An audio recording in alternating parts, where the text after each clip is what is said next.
Bonjour, c'est Laetitia de One Thing in a French Day à Paris.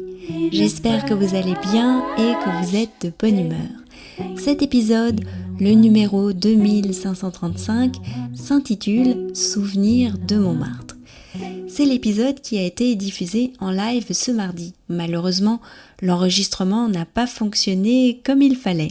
Je pense que vous m'avez bien entendu pendant le live, mais ce n'était pas le bon micro qui enregistrait. Conclusion, je vous refais le live, mais sans le live. Cet épisode est donc le dernier de la série des épisodes Montmartrois. J'espère que ces épisodes à Montmartre vous ont plu. Si vous souhaitez obtenir les transcripts, les notes culturelles, les photos et tout ça, n'hésitez pas à vous abonner au transcript avec notes sur onethinginafrenchday.com. Chaque personne qui s'abonne reçoit automatiquement les 10 derniers épisodes du transcript. J'espère donc que ces épisodes vous ont rappelé de bons souvenirs de Montmartre ou qu'ils vous ont donné envie de vous y rendre. J'espère aussi quelque part qu'ils auront même créé des souvenirs. Après les avoir entendus, après avoir découvert le vocabulaire de Montmartre, des bribes de son histoire, après avoir entendu des gens qui font de la poésie ou qui écrivent, ces moments montmartrois resteront peut-être longtemps dans votre esprit. Je l'espère. Je voulais aussi vous remercier chaleureusement, chers auditeurs, pour les sympathiques commentaires que vous avez envoyés. Oui, comme dit Elisabeth, Montmartre était un endroit vibrant.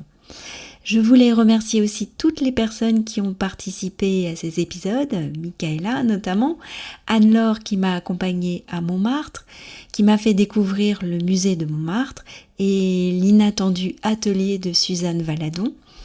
Je remercie aussi Julien Barret et Romain Noua pour l'expérience totalement rafraîchissante du Chat Noir, enfin de la scène de poésie ouverte du Chat Noir. Et enfin, je remercie aussi chaleureusement Tania de Montaigne qui nous a reçus, Michaela et moi, dans son quartier pour nous parler du Montmartre d'aujourd'hui. Ces épisodes ont vraiment été passionnants à préparer. Est-ce que vous savez quand l'idée m'est venue ? Je suis sûre que vous vous souvenez de ces épisodes où j'ai rejoint Caroline place de Clichy et où nous avons marché le long du boulevard jusqu'au Bouillon Pigalle, puis au Théâtre des Abbesses. Ce soir-là, j'ai adoré l'ambiance du quartier, la place des Abbesses, les cafés, le théâtre. Le fait de monter, de prendre de la hauteur m'a apporté un sentiment agréable. J'ai eu l'impression d'être ailleurs. J'ai donc commencé par me documenter. Il y a des livres très riches sur Montmartre, notamment Montmartre, Jean et légende de Jean-Paul Caracalla, qui se lit comme un roman et fourmille de personnages, d'histoires, de lieux. J'ai aussi lu un livre consacré aux différents ateliers des artistes. C'est là que j'ai découvert l'arrivée de Van Gogh à Montmartre, la lettre dans laquelle il pressent tout ce que Montmartre va lui apporter donne vraiment la mesure de ce que représentait cet endroit pour les artistes. J'ai aussi relu le passage dont je me souvenais du livre de Severini. Le peintre évoque sa rencontre avec Modigliani à Montmartre.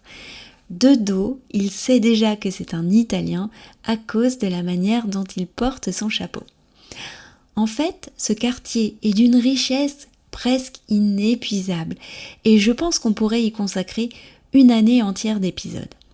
Ainsi, j'aurais aimé évoquer des personnages comme De Paquet, le chansonnier Aristide Bruand, Mimi Pinson, Toulouse-Lautrec, Suzanne Valadon, qu'on a tout de même croisé, la chanson Le temps des cerises, quand nous chanterons le temps des cerises. Bon, je chante pas très bien.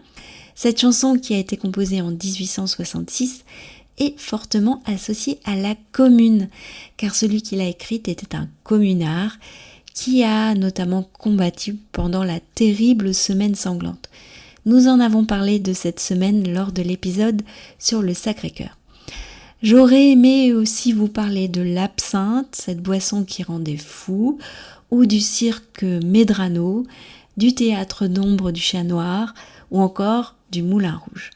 On aurait pu aussi parler plus près de nous du Passe-Muraille de Marcel Aimé, de la chanteuse Dalida, mais aussi du célèbre marché Saint-Pierre, le plus grand magasin de tissus au monde, paraît-il, qui se trouve en face de la halle Saint-Pierre, en bas des marches du Sacré-Cœur. Enfin, pour terminer, nous aurions pu évoquer le cimetière de Montmartre.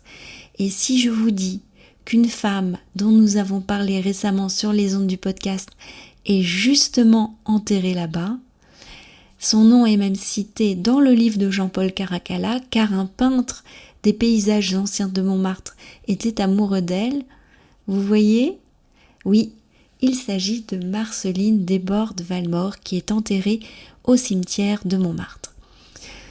Ainsi donc se termine cette balade à Montmartre. One Thing in a French Day continue dans cette ambiance estivale avec une série de rediffusions au thème bien étrange. Vous découvrirez cela dès la semaine prochaine.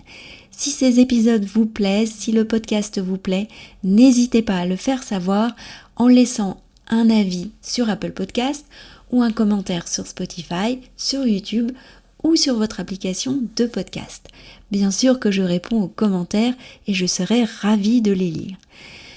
One Thing in a French Day, c'est donc fini pour aujourd'hui. Je vous souhaite à tous de passer un très bon week-end, de rêver de Montmartre.